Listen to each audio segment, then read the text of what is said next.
Ping pong, Marty Supreme. Ping pong, Marty Supreme. Okay, everyone, welcome back to another episode of And Rolling. You really sounded Minnesotan there for a minute. Okay, everyone. Okay, everyone. Welcome- I talked to a guy from welcome Minnesota back. today. He was like, "Oh man, I don't know if it's gonna go through." I was like, We're going to have a casserole. Maddie, what did we see whenever we saw it? Ping pong, Marty Supreme. We saw Marty Supreme. You have to cut. You have to cut that out. We were What if I riffing don't? earlier. What if I don't cut it out? We were What if I riffing earlier, leave it? What if I leave it? and we made that the theme song. I'm gonna so leave now you all can sing along with us. Ping pong, Marty Supreme. Okay. Maddie, what's Marty Supreme about?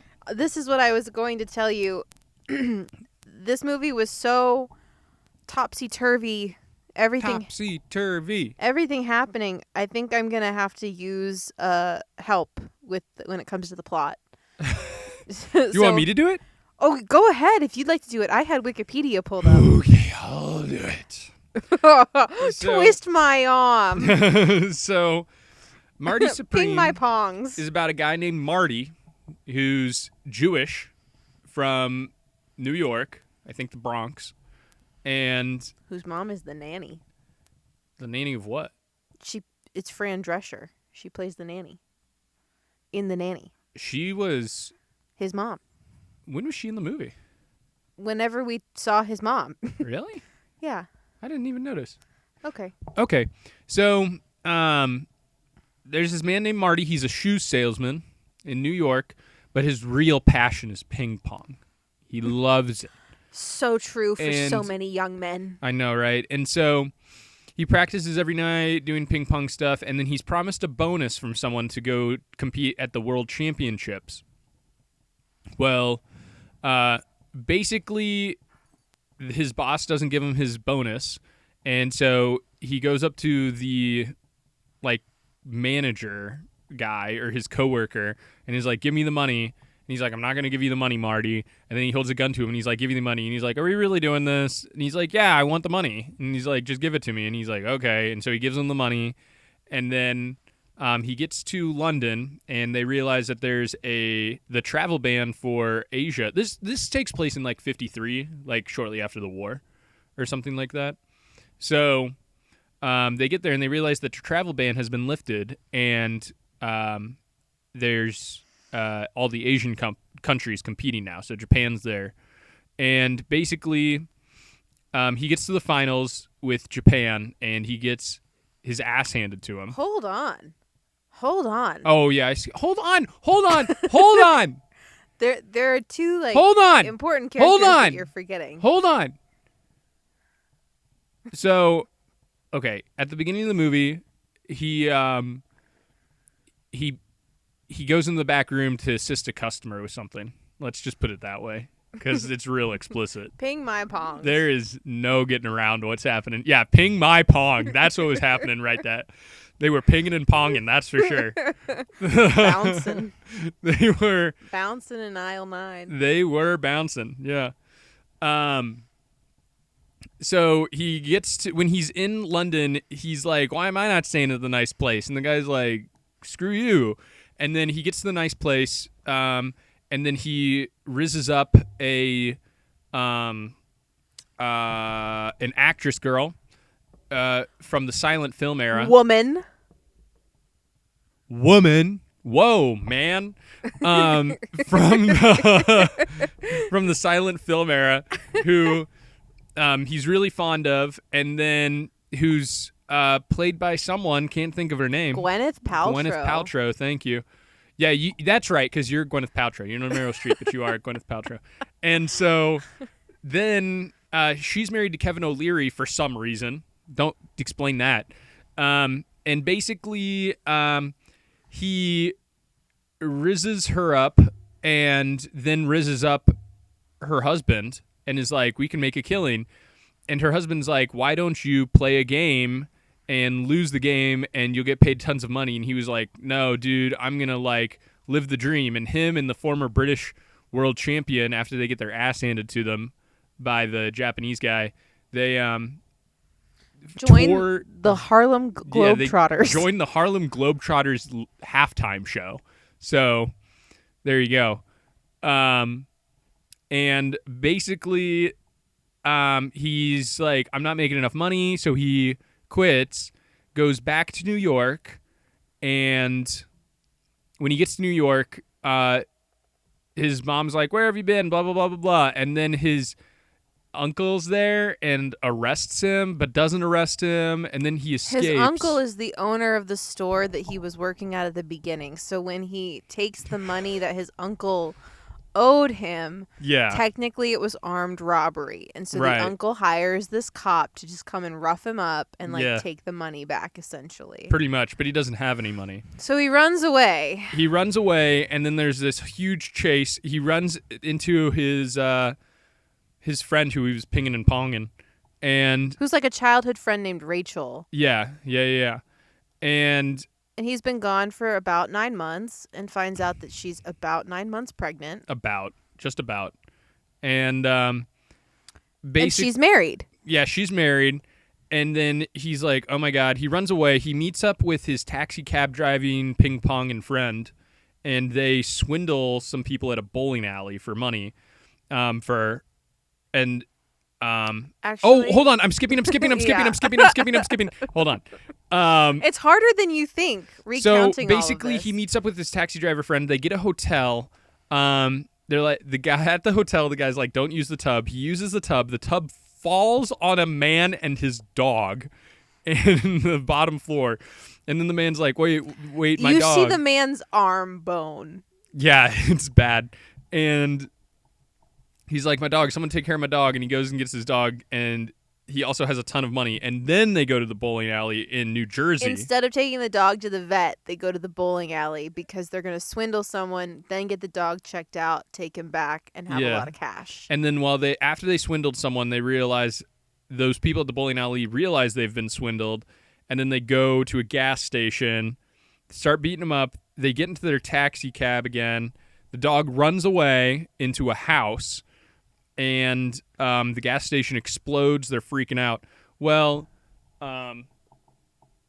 what happens? Oh, so then he doesn't have... So he needs money to fly to Japan. Well, he tries to get the dog back. Yeah, he tried... Well, no. The reason he tries to get the dog back is because he needs the reward money so that he can pay off the ping pong association, so when he goes to Japan, he can compete. Because he stayed Otherwise, at the he's Ritz penalized. The last championship and racked up like a $1,500 bill. Yeah, and put it all under their name, which is insane. So funny. So his master plot is, I'm going to get the dog and then scam this guy out of all of his money. And he brings Rachel into it because Rachel can't go home because she comes to him and is like, my husband beat me. She's got a black eye. Yeah, and they're trying to figure out a place to stay, and so he stays with a friend who's inventing an orange ping pong ball with him, who's like a 35-year-old living at home with no future in sight, basically, who's living off daddy's money. Who also like acts like a teenager, like, you can't wake up my parents. Yeah, he's like, guys, my parents are going to be awake. Yeah. Blah, blah, blah. And so they find the dog in a house, but then the owner comes back. Almost like shoots them. Yeah, he shoots them basically, and they're freaking out. And then they call the dog owner. And he's like, "Where's my dog?" And they're like, "We don't have your dog," because they just wanted the money. And so then they drive to New York because he's holding them hostage. They get to the house in in New Jersey. They get to the house in New Jersey. No. What am I missing? No. So there's a lot that happens in this movie. So like they try and get the old man to give them money. It doesn't work. Right. They go back to the house. Right. Or like something. That's what I just said. No. But they don't go back to the old man's house. No. They go back to the New Jersey house where the dog is. No, they don't. No, because then they get shot, remember? I know, but you're getting it wrong. They have to kidnap Rachel before they go back to they split up. Oh, yeah. So they go back to his, they ruin their friend's car, right? Yeah. With the thing, and the friend thinks that they're brother and sister, and so they come back, and he's like, you swindled me, blah, blah, blah. They get into this big fight. During the fight, or something, you find out that Rachel wasn't actually hit. It's when Timothy Chalamet's character Marty Supreme is like, we're done, blah blah blah. And so then they split up, and he goes off trying to like play more ping pong, trying to like do whatever. She decides to try and get the dog, like to get a fake dog and try and like swindle that guy, the dude who owns the dog, and like give him a fake dog. But he knows, and him and his associates capture Rachel. They go to the ping pong club. They find Marty, and they're like, come with us or we're going to hurt your friend, who, by the way, is pregnant with his child. Yeah. So he comes. They go back to the house in New Jersey, and they're like, he tried to shoot us. The old man goes up to the door, and the owner of the house has the dog inside, and there's just a gunfight. A huge gunfight, and everyone is dead. Rachel gets shot. Timothy Chalamet. But see, this is where we're missing. And he also Gwyneth Paltrow. Yeah. Because, so halfway, at some point during this movie, he seduces. This is why Gwyneth I wanted Paltrow the Wikipedia again. page up so that we could kind of follow along. He seduces Gwyneth Paltrow again, and then he tries to steal her necklace and everything, but it doesn't work. And so, basically, he decides that he's gonna have to like swallow his pride and play the fake game to get to Tokyo. So he goes to where she's shooting or like practicing this play, and he has like this weird scene where he takes over the rehearsal for a second, and then they go back. They ping and pong in her dressing room. He takes her necklace. And then he also sees her husband, and he's like, oh, Mr. Rockwell, I changed my mind. I'll play your game. And Rockwell's like, fuck you, basically. Yeah. And then he tries to sell the necklace. It's paste, so it's not worth anything. He comes back and, like, pretends to fess up. And she's like, I see right through you, but they still ping and pong anyway. They ping and pong in Central Park. Yeah, it felt like a humiliation ritual for her, truthfully. There's a lot of pinging and ponging in this movie. And dare I say none of it looked pinging and fun. ponging. No, it looked really pinging and ponging. Ugh. Anyway, they get caught by police officers who recognize her, so she has to give the real necklace that she was going to give to Marty Supreme. She has to give it to the officer to get out of like a public indecency charge. She goes back up to her party that's happening because her play was such a success or something. Or like it was the opening night. It actually wasn't a success, but it was the opening night. And he's waiting downstairs for her necklace for her to come and bring another one. Yeah, she gets a review about a call about the reviews, right. And it was horrible. And so she's distraught. She forgets all about him. So he sneaks up to the party, talks to Rockwell, and he's like, how bad do you want it? And he's like, I will do anything. And Rockwell's like, drop trow and bend over. And he gets a ping pong paddle and he smacks the shit out of his ass. Timothy Chalamet's real ass. Yeah. Which Timothy Chalamet said, like, it could only be my ass that I want on the screen. He was like, I don't want someone else getting all the ass glory, basically. Yeah, literally. And let me just say, red. That butt turned red. So then he flies to Japan. Yeah, but he's dropped Rachel off at the hospital. Yeah, because she's injured and pregnant. She's shot and pregnant. Yeah. So he flies to Japan. He does the little like shtick. He loses. Yeah, because this is like the first win that Japan's had on the national stage since the 40s. And so he becomes this big like caricature in Japan. So they have him do this big reveal like, "Oh, it's me." Yeah. And he loses, and then he gets really upset, and he's like, "That was a fake game." Because he finds out that the commissioner for the Ping Pong Association was never going to let him play in Tokyo anyway. Yeah. And so he's like, I have to play. So they play another one, and he is actually better. He does, in fact, win. Yep. And life is good. Life is complete. He's completely burned the bridge with Rockwell, but he's got nothing left. Well, he endeared himself to the troops, and so he gets like he gets a free ride back with to the U.S. Army. Yeah. And he then comes into the hospital. He checks on Rachel. She's alive. His mom's there. Her parents are there. And she's delivered the baby. And so he goes and looks at his son, and he cries. And that's the movie. And that is the movie. That's Marty Supreme right there. That was... actually a really long recap. There's a lot that happened in that movie. And that's why I was like, I'll do it, but I want notes because it's really confusing in some ways. Like when things happen it's hard to remember. Yeah. Okay, Matthew, thoughts. Go. Me? Moi? Me? I like this movie a lot. I thought that there was a lot of tension.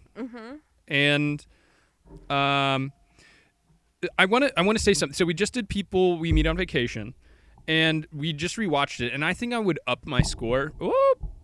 I think I would up my score actually to an 8 on People We Meet on Vacation. I think this is also probably like an 8.5, 9-ish or something like that. Oh wow. But for very different reasons, I feel. Because like People We Meet on Vacation make me feel it's one of those feel good movies where you're like, this is nice. Marty Supreme, you're like, oh shit, the whole time. That's basically the best way I can describe it. And I think that the good reason for that is Timothy Chalamet does a really good job portraying someone who you kind of want to root for. Like, he's funny, he's very personable. He's like a salesman, like, it's like kind of a sham, but you're like, he's cute. What did I give People We Meet? 8.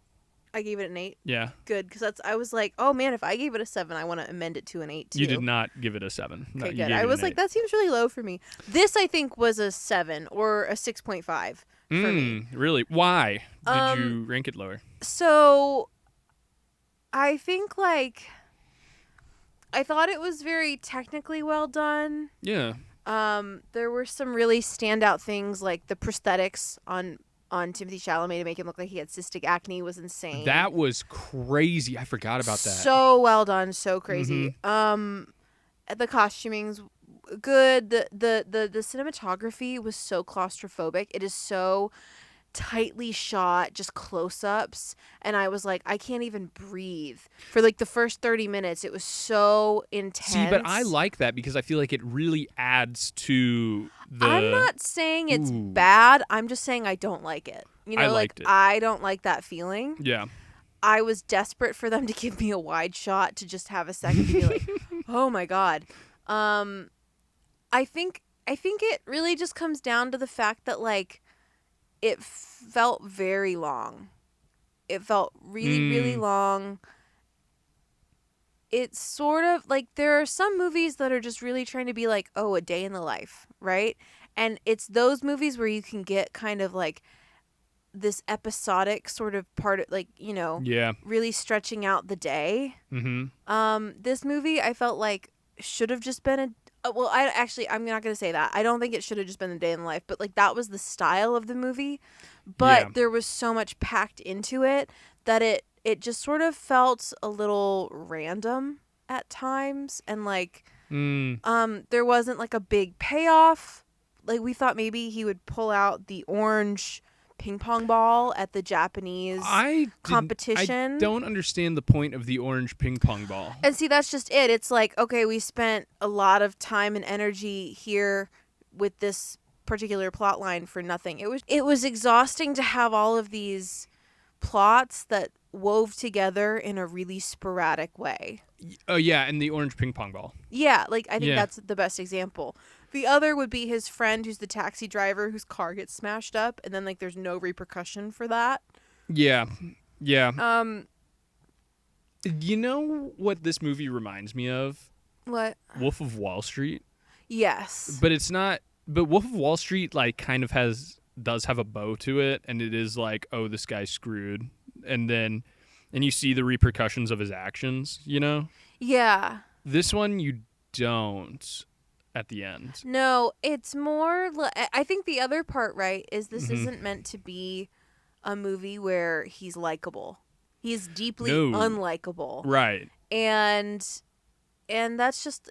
Those aren't the kinds of movies that I tend to like. So it's really nothing personal to this movie. It's just like, I'm not the audience. I can be like, hey, that's an okay movie, but like it doesn't have the je ne sais quoi for me to bring it up. See, and I kind of think I am the audience for this movie in a lot. Like, I like the downfall stories. I think that those are really interesting. But I didn't feel like this was a downfall story. It is, though. It's not. How? He doesn't change. That's the whole problem. No, but that's what it's literally like his downfall. Like the whole thing is the downfall.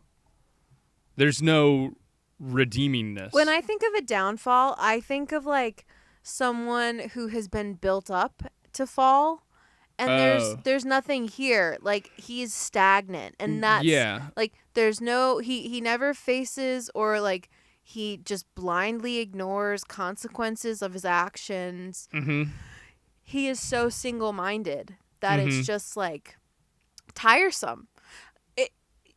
Meeting him in real life would suck. And that's kind of where I've said that I'm like, wow, Timothy Chalamet has been building this public persona, I think, in a way that he is uniquely positioned to play this part. Explain. He began being kind of a heartthrob. Yeah. You know, and now they're talking about like the death of the twink, which is like whatever. But the death of I haven't heard that. Just like when an ethereally beautiful, skinny young male actor grows up and like fills out or like ages in a way. So like Leo DiCaprio, in Titanic and What's Eating Gilbert Grape, like he's skinny and like very beautiful and all this stuff. And then like the way that he's aged doesn't reflect that necessarily. He's no longer a twink. Sure. So he's kind of going through that right now, but he was this big heartthrob, and then he was known for being kind of like a goofy guy on top of having really stellar performances. Yeah. You know, and now in the last like year, he started talking a lot about a legacy, which is crazy because he's a very young actor. Yeah. And being like that weird unhinged, like I'm here to succeed speech. And it feels like he's the only person, because in his real life, he's been bridging this gap of like charismatic, lovable figure with insanely ambitious, kind of single-minded enigma. Yeah. And that's kind of what this character was. Interesting. I feel like it's interesting. Man,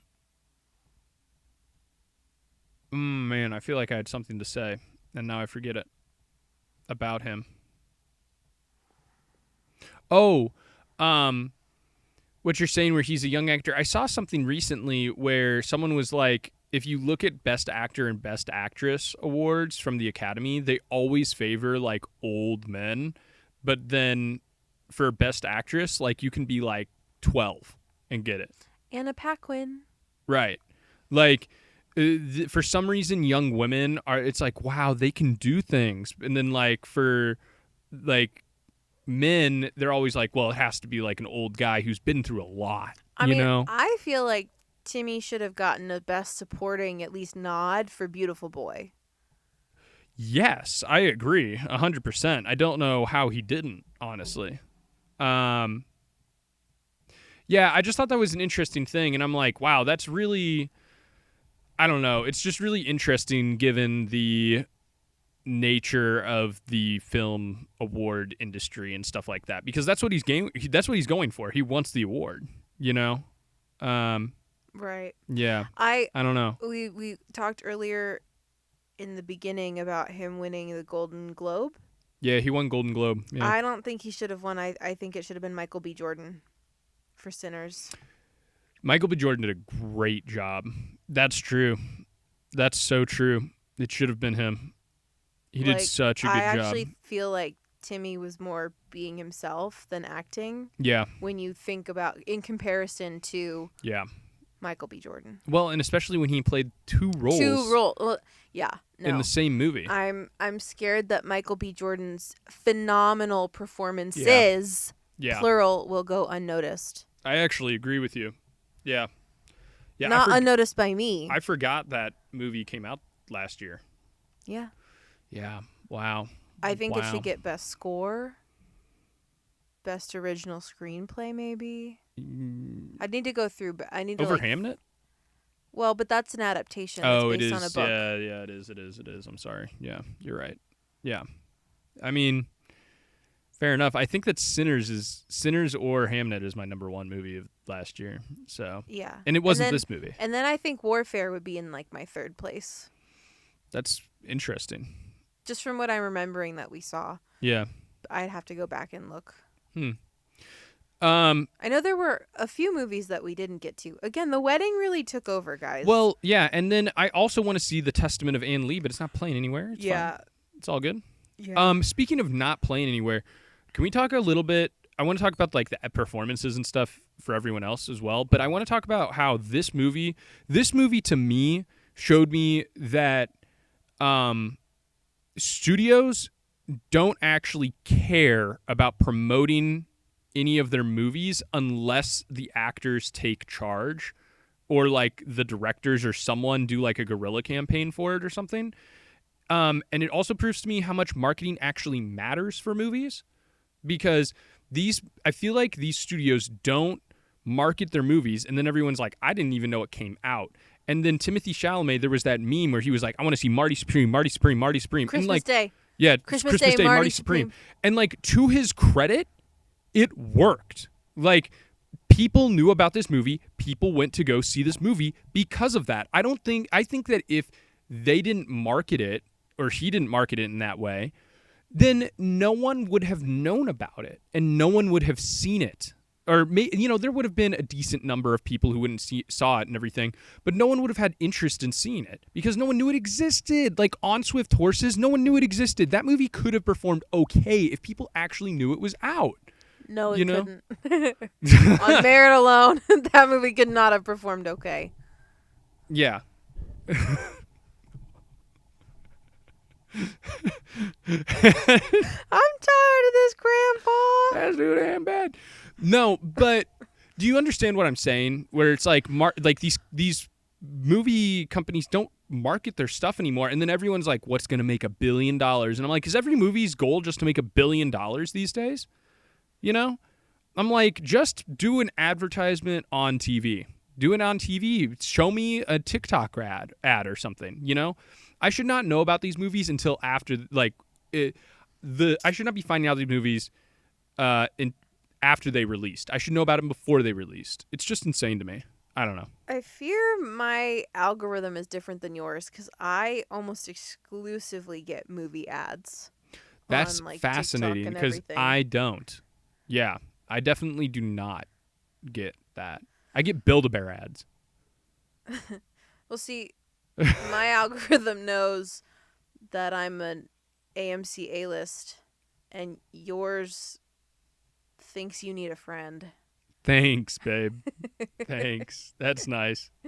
So, anyways, that's my 2 cents on that. So I just want these studios to market more so that more people can see it. More to Matthew Hawkins. No, just market more to the general audience. Well, I will say I have been seeing some funny memes about like, I'm already in the movie theater. Why is the movie theater advertising to me? Why do I have to sit through 3 minutes of Nicole Kidman and the Dancing Coke people, which in my opinion, the Dancing Coke people. I will take Nicole Kidman any day. Get those Dancing Coke people off my screen. Suck. Specifically because you give the woman a terrible haircut, terrible hairstyle in the like romance genre section. Well, they change her hairstyle like 5 times, and it clearly does not work for her hair type. And the romance one, it's this horrible French braid that just makes her look so like. Either you look like a doll, but like in a bad way, or you look like an old woman. The romance one where she's looking at this house and he knocks on her shoulder and she turns and there's a Coke in between them. I don't like her outfit. I don't like the hair they put her in. She's so a very bad. Beautiful woman. She is. And they just make her look like a grandma. Yes, I don't understand. And anyways. Anyway, people are like, why am I watching that? I'm already in the theater. Market that outside of the theater. Like, that's, Yes. Interesting thought. I agree. Sure. Anyways, the other performances. What do you think of Gwyneth Paltrow? I actually thought she was really good. I thought she was really good, too. What do you think of the Rachel girl? Odessa? Yeah. I thought she was really good. I mean, like, everyone's performance was really good. There wasn't Except Except Kevin O'Leary's. Yeah. Ooh. Yeah. That man has never been on screen, and it shows. He was really stiff. Well, not when he had the ping pong battle in his hand. Ooh. Maybe he was getting stiff. Maybe it was. Ew. Boo. Pong in my ping. No. Ew. Yeah, he wasn't the best. There were moments where he was totally believable because he was being a businessman. He was just being himself. Right. Yeah, he was just like, but what's deal? So funny is they gave him a toupee, and I did not realize who it was until someone at work pointed it out to me, and then we were both like, oh my God, they gave him a toupee. He's unrecognizable. It really did feel like the Clark Kent, like, oh, maybe if you do put glasses on, I wouldn't be able to tell. This is the other thing with this trailer of this movie, the way that they marketed, I thought that the orange ping pong ball was going to be a bigger role. Like, it was like, I have a deal for you that you can't refuse. And I was like, wow, I know nothing about orange ping pong balls. Yeah, I thought this was going to be like an Air situation. Yes. Which horrendous movie. Anyone, if you like Air, you need to rewatch it. You might be the most boring person alive. Oh my if you like God. Air. If you like Air, I want to know your top 10 because like it's going to be like Air. Letterboxd top 4 right now in the comments. It's going to be like Air, a documentary on the making of ink. And like and then a time lapse of grass growing and being cut. Literally. That's who likes the movie Air. That movie sucked. So that might be like a movie. That's a movie where I'm like, it was well made. It's a 2. Like, fully. I was like, oh man. Oh. Atrocious. But back to Marty Supreme. Yeah, sorry. We're so sidetracked. Yeah, we're ping-ponging around here. Ping-pong. Marty Supreme. So, yeah, I kind of like how there's no resolution to this movie, though. I feel like this movie, I like these movies because I'm like, I won't make the same mistake as that man. You know? Oh, see, you like the cautionary tale of it? Yes. I get pulled into the existential dread of it, like, that's all you did with your one precious life. Yeah. No, see, I'm just like, you can tell that it's like with Hansel and Gretel where it's like accepting candy from strangers and then they die, you know? Like, look at the consequence of your actions, you know? But they don't die. They get boiled alive. No, they don't. Into a soup. They make it out. No, not in the original. Not in the OG. Who reads the original? I have a copy downstairs. I'll read the OG. It's a great cautionary tale for children. Pause. Okay. Sometimes you say things and I'm like, oh my God, did I marry Dwight from The Office? And that's one of them. Where you're like, learn your rules. You better learn your rules. If you don't, you'll be eaten in your sleep. Yes. That's exactly the energy you were bringing to that there. I mean, you know. Angela and Dwight are my favorites. I know. Yeah, I don't know. I thought I would have more to say about this movie, but I actually don't. I did not think I would have much to say about this movie. Like, yeah, they did a great job. I had an okay time. I really enjoyed it. I know you did. I enjoyed it, but it's not like I can be like, wow, this blew my mind. I did feel like they were very there were a lot of it was very fantastical, right? Like that this actress has such a oh my God. Yep. My God. Hold on. Stroke. That this beautiful actress has like such a low self-esteem and must go through this humiliation ritual where she's just letting him ping her pongs anywhere. Mm-hmm. And she didn't even seem to like it. Like, I was like, girl, you can have the pick of whoever. Why are you doing this with this ping pong dude? I know. He didn't even make it back to Tokyo. He's begging you for money. The one line in this movie that like has really stuck with me is when Marty is giving the interview to like the BBC or whatever, and he's like, "I'm Hitler's worst nightmare." I was like, dude, no way. So the guy that he goes up against that you see before he plays the Japanese guy the first time, he is someone who survived the Holocaust, and to a bunch of reporters, he says, "I'm gonna do what Auschwitz couldn't." Yes. And then he says, "I'm Jewish, so I can say that." The whole theater was like, "What the fuck?" It was That's shocking. A crazy roast. That's a crazy roast. And then and then when he goes up against the Japanese guy, he's like, "I'm gonna drop a third atomic bomb." And it's just like, bro, what? Oh my god.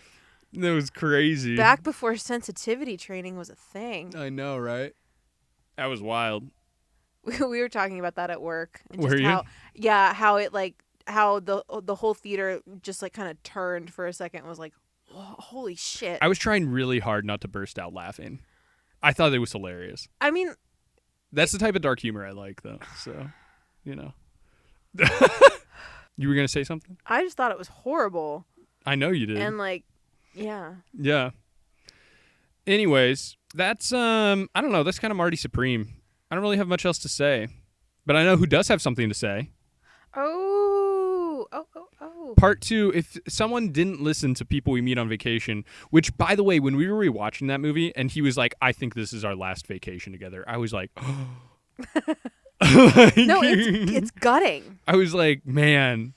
So, anyways, Ryan has a part 2. Actually, I have a confession about when we were rewatching People We Meet on Vacation. Okay. You left the room, and I replayed the Norway trip where he comes and goes, "Oh, Poppy," and then like helps him to bed.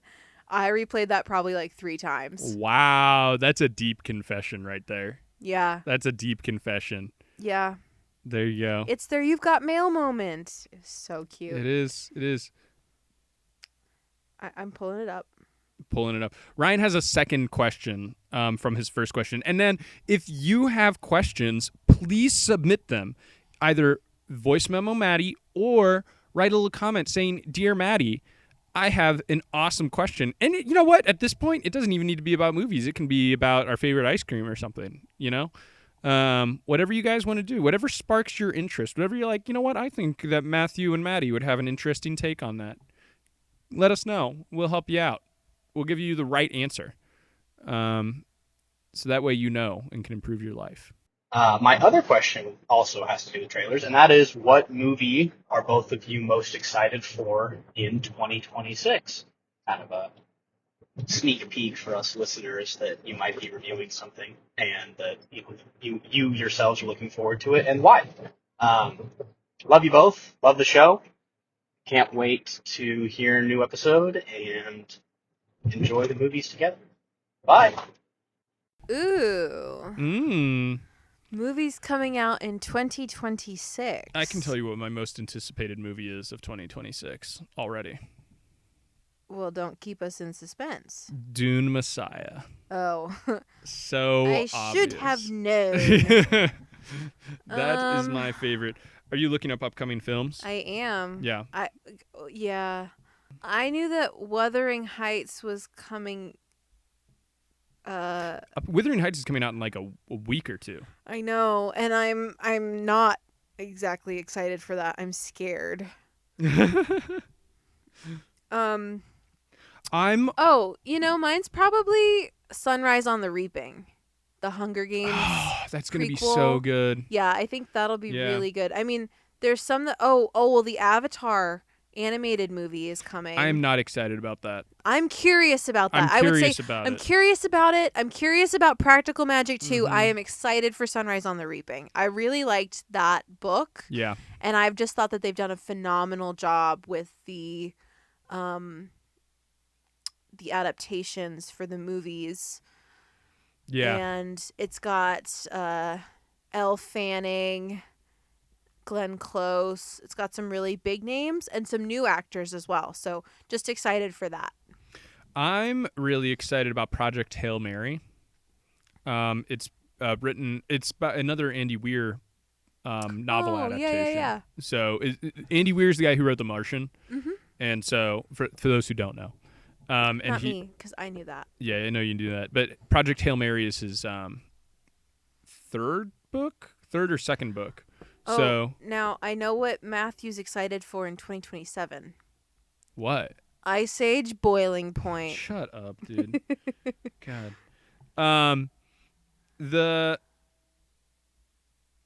Yeah, and I'm also excited about about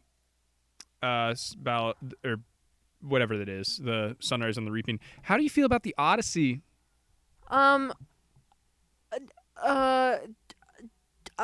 Jury's out. I don't know. Yeah. I could be interested. I could be into it. I could not be. You know, it all depends. Yeah. It all depends. I will say, probably though, the movie I've been most excited about in 2026 maybe already came out because I was incredibly excited for People We Meet on Vacation. I know, I was too. I was really hyped for that one. Yeah, and that it didn't disappoint. That would have been my top 10. It's set us up for a good year. It did. It really did. Yeah. Yeah. I'm feeling pretty good about that. Ryan, tell us what yours is. Well, hold on. What movies? I want to change the question a little bit too. Yeah, okay, Ryan. Yeah, but I want to know what Ryan thinks. And everyone else, Danny, Claire. Let us know. People I know listen to us. Yeah. If I don't know you listen to us, you could surprise me and tell me anyway. I know that some of you are like in the UK casually listening. Make it known. Like, comment to us. We'll be your best friends in Ocean Away. They're shy after our British culture debacle. I know, that was bad. Sorry, guys. Sorry. We love you. I want to know. We think you're great. What movies are you not excited about? So Wuthering Heights. I'm really worried about that one. I'm really not excited for Mandalorian and Grogu. I didn't know that was happening. See, I feel like I don't exactly know all of what's coming. Yeah. I also could. Oh God, the Mario Galaxy movie. I was gonna ask. Not excited for that. How do you feel about Toy Story 5? A fifth one, which will be another ending to the ending of the ending.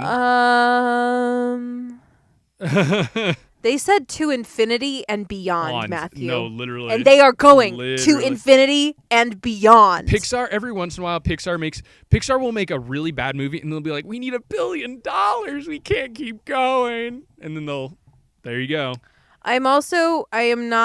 there's also Shrek 5, so crazy that they're... I think that's going to get delayed. I don't think that's... that's 2027. Yeah. Sorry. Yeah. The live action of Moana is scheduled for this. Don't care. Oh, do you know what one I think could be a total hit or a total miss? The Sheep Detectives. I could see that being a really campy, like... What is that? What is that? It's sheep, and they're detectives. That actually sounds hilarious. Right? Like, it's either going to be great or it's going to be the worst thing you've ever seen. But it's got Hugh Jackman, Nicholas Galitzine, who he was in Bottoms and Red, White, and Royal Blue. Okay. I think you'd know him if you saw him. Emma Thompson, Nicholas Braun. Okay. Like, it's got a pretty... I mean, anything with Emma Thompson...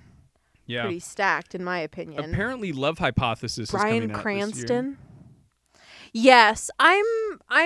In the way that I'm so on that book, I am so on that movie.